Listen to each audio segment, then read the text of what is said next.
C'est bon, vous pourrez... On est parti. Eh ben, c'est parti. Bonjour à toutes et à tous. Eh ben, nous sommes très heureux de vous retrouver pour ce nouveau rendez-vous de J'améliore mes pratiques. Donc, cette visio mensuelle de 30 minutes est portée par le service de santé publique, la coordination générale des soins et la direction qualité. Et le but, c'est de partager les résultats et les propositions d'action d'amélioration qui sont issues d'évaluations qui ont été conduites au CHU de Nantes dans vos services, vos pôles ou à l'échelle de l'établissement. Donc, nous vous passerons la parole d'ici 15 minutes pour répondre à vos questions. Donc, merci de vous présenter pour prendre la parole parce que cette visio a été ouverte aux établissements du GHT. Donc, voilà, si vous pouvez vous présenter avant de poser votre question. Et donc, d'ici là, nous allons juste vous inviter à couper vos micros et nous prendrons également les questions qui seront posées en cours de présentation dans le chat si vous préférez passer par ce canal. Donc, ces rendez-vous peuvent être suivis individuellement ou en équipe. Donc, n'hésitez pas à en parler autour de vous. Et surtout, sachez que ces visios sont enregistrées et qu'elles sont mises à disposition sur la chaîne YouTube du CHU. Et donc, pour les professionnels du CHU, le lien est disponible dans l'invitation OWA de votre calendrier. Voilà, si vous double-cliquez dessus, vous allez retrouver le lien vers la chaîne YouTube du CHU pour visionner les autres vidéos si certains sujets vous intéressent. Donc, n'hésitez pas à vous renommer sur Zoom afin que nous puissions établir la liste des participants. Et enfin, merci à la fin de la visio de répondre au questionnaire de satisfaction qui apparaîtra en fin de réunion. Je laisse maintenant la parole à Anaïs Andréo et Séverine Fauveau de l'unité de gestion du risque infectieux qui vont nous parler du risque légionnel. Bonjour à tous, je vais vous partager mon écran pour que vous puissiez voir le diaporama. Cela fonctionne? Parfait. Donc, on se présente. Je suis Anaïs Andréo, je suis praticien à l'unité de gestion du risque infectieux, l'UGRI, et responsable de l'unité de contrôle microbiologique de l'environnement. Séverine Fauveau, biohygiéniste à l'UGRI et qui a pour mission transversale la gestion du risque infectieux environnemental. Donc, on va vous présenter aujourd'hui un diaporama «J'améliore mes pratiques» sur le risque légionnel.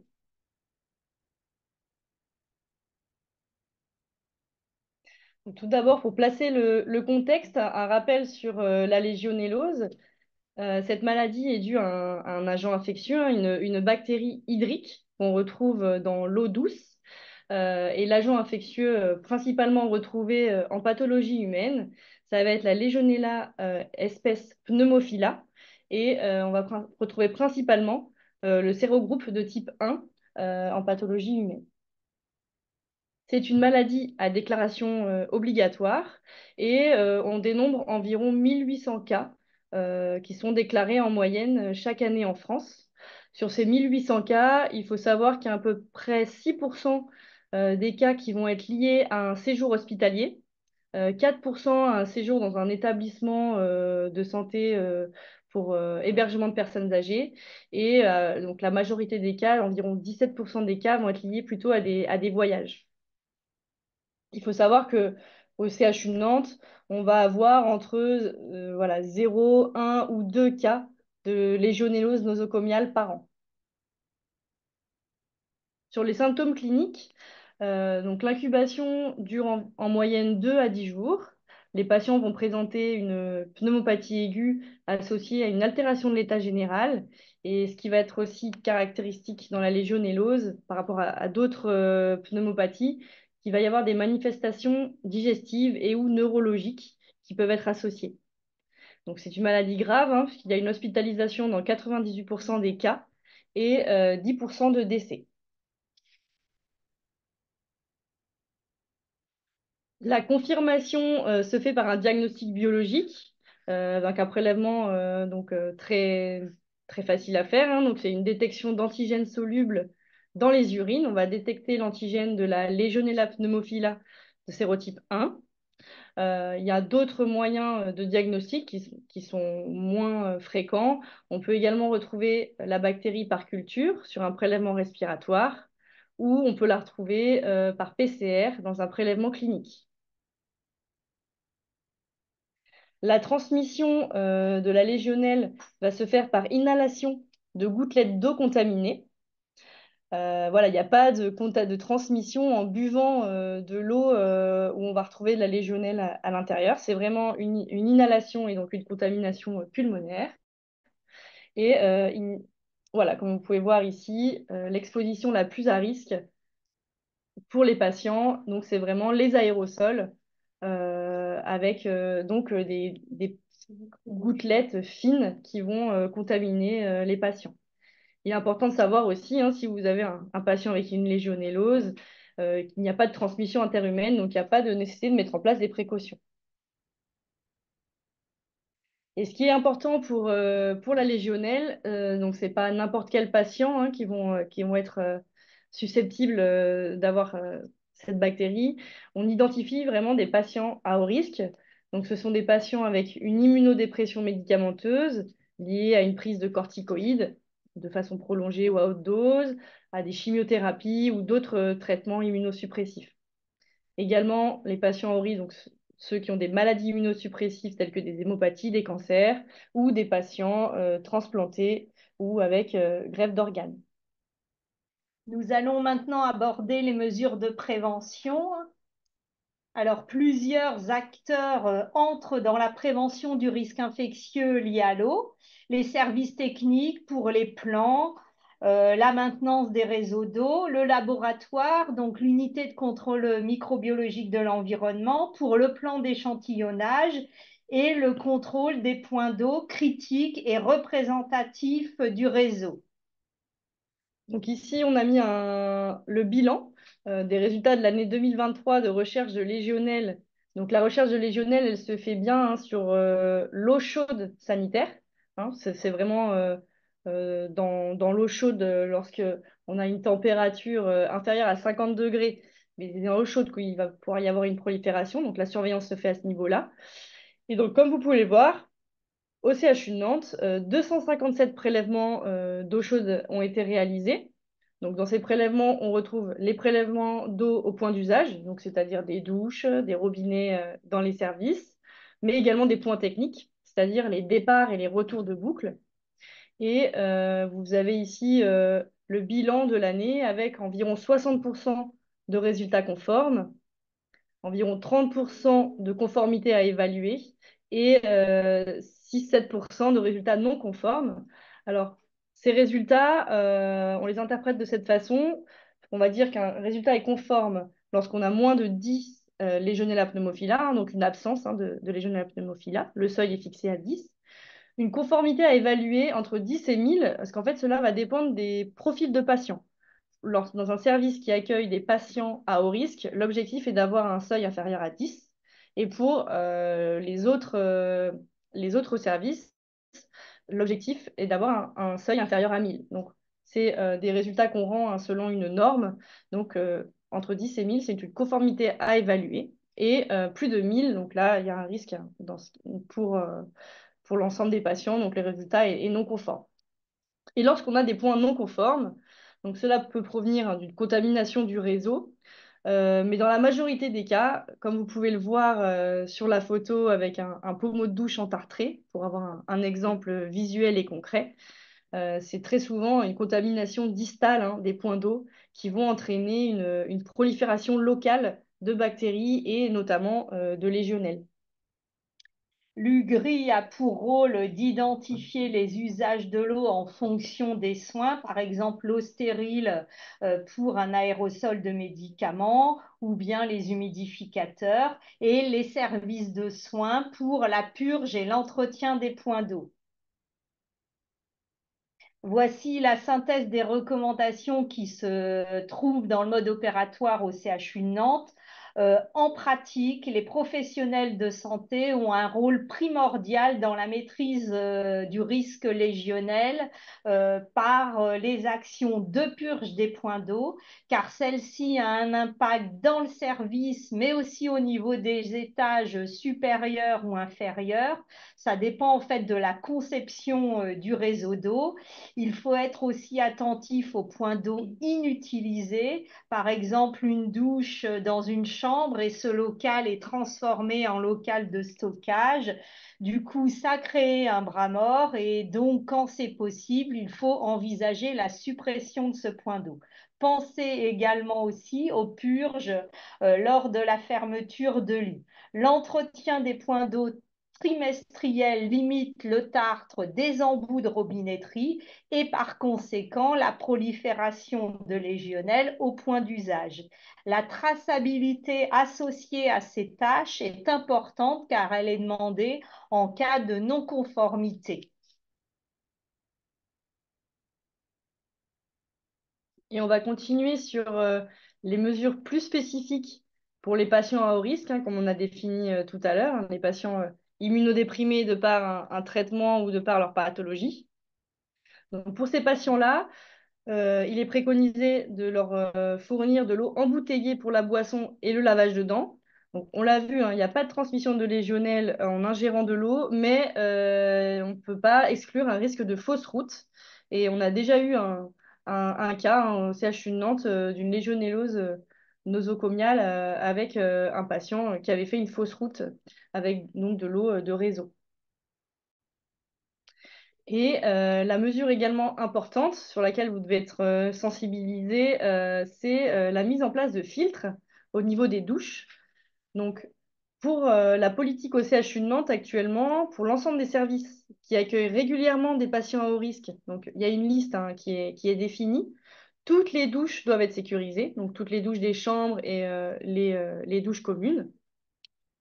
Et pour les services du CHU qui vont accueillir occasionnellement des patients à haut risque, il faut utiliser la douche commune sécurisée du service. Donc, il faut savoir qu'il y a un travail qui avait été mené hein, donc suite justement à une légionellose nosocomiale où il y a une douche sécurisée oui, par elle.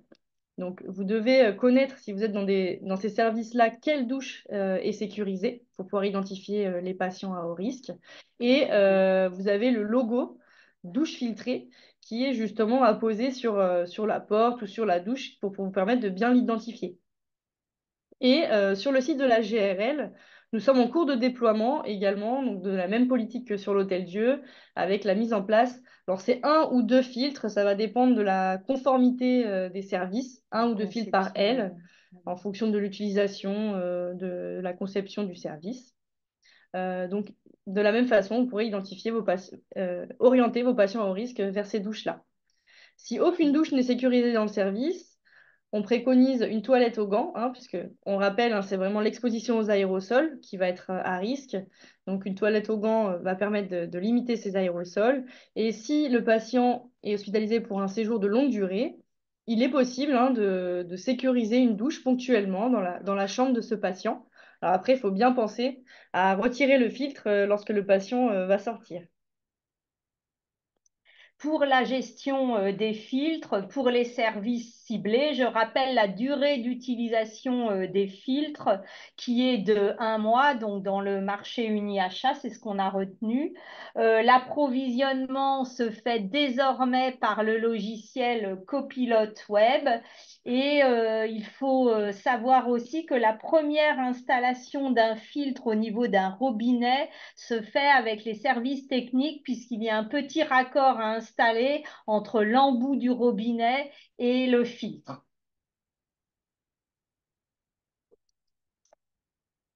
Donc pour conclure sur ce message et cette information sur la légionnelle, vous donnez les messages clés. La prévention du risque légionnel, c'est l'affaire de tous. En effet, donc les médecins, les infirmiers vont avoir leur rôle dans l'identification des patients à haut risque, hein, comme on l'a vu, hein, les patients qui vont être immunodéprimés. Les aides-soignants et les agents de service hospitalier ont un rôle dans l'entretien des points d'eau et la traçabilité. On l'a vu, hein, un point d'eau entartré peut faire une contamination locale de légionelle et qui peut aussi aller dans le service du haut, dans le service du bas. Hein. On peut retrouver de la légionelle aussi localement après dans le réseau, dans le point qui n'a pas été traité, mais également dans le réseau. Les plombiers ont leur rôle hein, dans la surveillance, la maintenance du réseau d'eau chaude sanitaire, en surveillant voilà, les températures, en surveillant qu'il n'y ait pas de bras morts, qu'il n'y ait pas de soucis particuliers sur le technique, sur le réseau. Les laboratoires donc de bactériologie hein, pour le diagnostic de suspicion de légionellose chez un patient, le laboratoire de l'UCME, contrôle microbiologique de l'environnement, pour tout ce qui est les prélèvements d'eau chaude sanitaire et des réseaux d'eau. Et pour finir, l'UGRI pour la formation, la sensibilisation des professionnels sur ce risque lié à l'eau et l'investigation en cas d'une suspicion de légionellose nosocomiale. Donc, merci à tous pour votre attention. On a mis ici la prochaine visio J'améliore mes pratiques qui sera réalisée le 19 septembre. Peut-être je te laisse compléter, Morgane. Oui, on peut laisser effectivement afficher cette diapo pour les personnes qui veulent prendre note et puis on va ouvrir la discussion. Si certaines personnes veulent poser une question à Anaïs et Séverine de l'UGRI, n'hésitez pas à ouvrir votre micro pour prendre la parole. Voilà, si vous avez une question, une remarque. J'ai pas de questions directement posées dans le chat, donc par contre, je vous laisse prendre la parole librement si vous avez des questions à leur poser. Bonjour, je suis Nathalie Gerfaux, je suis cadre de santé formateur sur l'IFMEM là, du CHU de Nantes. Moi, je voulais savoir si vous aviez identifié une recrudescence ces derniers mois. Ça, c'est ma première question. Et deuxième question, est-ce que vous avez eu des patients qui ont été contaminés à leur domicile? Et merci pour cette belle présentation. Très clair. Merci à vous pour votre écoute et votre question. Donc sur le nombre de cas, j'ai repris là sur les 5 dernières années. On va avoir, par exemple, en 2020, on a eu 2 investigations. En 2021, 2022, 2023, on n'a eu aucune légionellose nosocomiale. Et là, en 2024, on a eu 2 cas là, sur le début de l'année. Alors, voilà, c'est quand même assez exceptionnel hein, d'avoir des légionelloses nosocomiales. On peut avoir des investigations, puisqu'en fait, à chaque diagnostic de légionelle au CHU, donc le laboratoire de bactériologie nous transmet l'information et nous, on réalise une investigation en fonction donc, de la durée d'incubation. On regarde si le patient était présent à l'hôpital, donc entre 2 à 14 jours avant. Donc, on n'a pas eu vraiment de recrutement. On a eu 2 cas là sur 2024. Enfin, un cas voilà, très fortement probable légionnelle nosocomiale. Le deuxième est en cours. Pour l'instant, on n'a pas la confirmation. Ça reste une suspicion. Donc, sur le nombre de cas, voilà, je vous ai donné à peu près Donc, la question pour compléter, je crois que Madame Gerfaux, elle se posait la question, est-ce qu'on a des acquisitions aussi à domicile? Oui, c'est ça. Donc là, ça va être dans le cadre des infections qui ne sont pas associées aux soins. Donc dans ces cas-là, on passe la main à l'ARS et effectivement, s'il y a au niveau de l'entourage, il va y avoir aussi une investigation pour évaluer les sources potentielles d'exposition du patient en fait. Donc ça peut être à son domicile, ça peut être lié à un voyage. Ça peut être lié, moi j'avais eu le cas d'une investigation il y a très longtemps, mais pas au CHU de Nantes, mais par exemple sur une climatisation. Le patient était chauffeur routier dans la clim de son véhicule en fait. Donc voilà, après on n'a pas toujours nous le retour finalement des investigations par l'ARS et des résultats de prélèvement qui sont faits soit à domicile ou sur les autres sources d'exposition. Donc là, nous, rendus à ce stade-là de l'année, on n'a pas forcément eu de recrudescence, que ce soit, Anaïs, tu me complètes, en termes de cas nosocomiaux ou acquis en dehors de l'établissement de santé. Bon. D'accord. Merci beaucoup pour votre réponse. Merci beaucoup. Est-ce que quelqu'un d'autre veut ouvrir le micro pour une remarque ou une question? N'hésitez pas.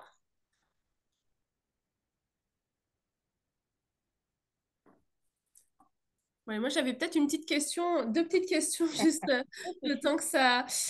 Si quelqu'un veut poser une autre question après. Peut-être votre dernière diapo, vous mettiez, voilà, c'est la légionelle, c'est l'affaire de tous.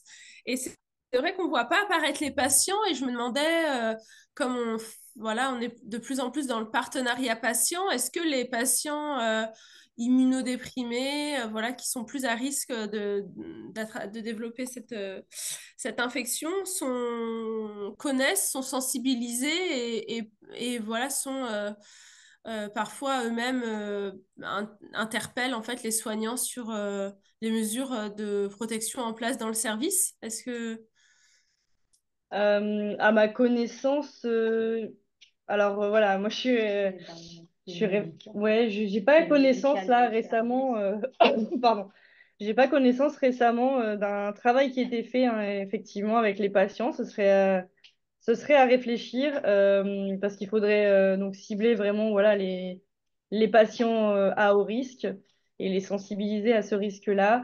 De notre côté, voilà, moi à ma connaissance, je ne crois pas. Après, peut-être qu'il y a des services hein, qui travaillent là-dessus, qui ont sensibilisé. Enfin, nous, à côté UGRI, non, j'ai pas notion Et l'autre chose que je me demandais, c'est est-ce que sur le nouveau CHU, il y a des...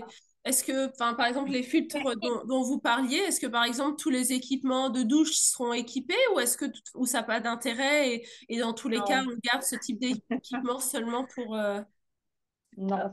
Alors, en fait, sur le CHU de Nantes, on n'a pas encore eu hein, de réunion ou de point de réflexion par rapport à ça. Euh, donc, on va réfléchir. Sachant que, bon, sur le CHU de Nantes, ça va être aussi un nouveau réseau d'eau. Donc, on voit bien que lorsqu'il y a des nouveaux réseaux d'eau, bah, les prélèvements d'eau reviennent conformes hein, sur les premières années. Et après, avec bah, le temps et la mise en place du biofilm, le tartre sur les points distaux, c'est là qu'on va avoir l'apparition de légionelles. Donc, il faudra réfléchir. Est-ce qu'on maintient voilà, les filtres sur les services à risque ou en fonction des résultats qu'on va avoir, puisque quand le bâtiment va être livré, hein, il va y avoir des prélèvements de légionnaires hein, qui vont être réalisés. Donc ça, c'est quelque chose qu'il va falloir qu'on réfléchisse aussi avec le PILNH, avec la direction, notamment aussi parce que les filtres, ça a un coût. Hein. Donc voilà, on va revoir aussi avec l'ensemble des parties. Merci. Dernière chance pour une question ou est-ce que nous considérons que chacun a eu un niveau d'information suffisant? Peut-être vous pouvez juste nous rappeler votre BP ou votre... si on doit vous contacter. Ben, on va donner carrément l'adresse donc du gris chu-nantes.fr pour ceux qui sont sur le GHT.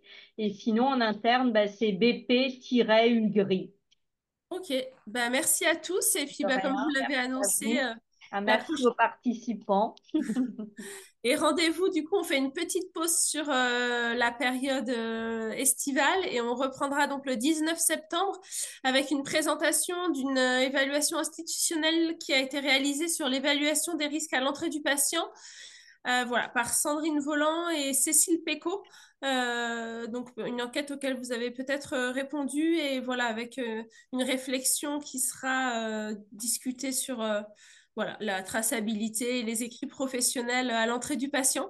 Donc voilà, n'hésitez pas à nous rejoindre le 19 septembre et en attendant, bah, belle, belle fin de journée et bel été d'ici là. Au revoir.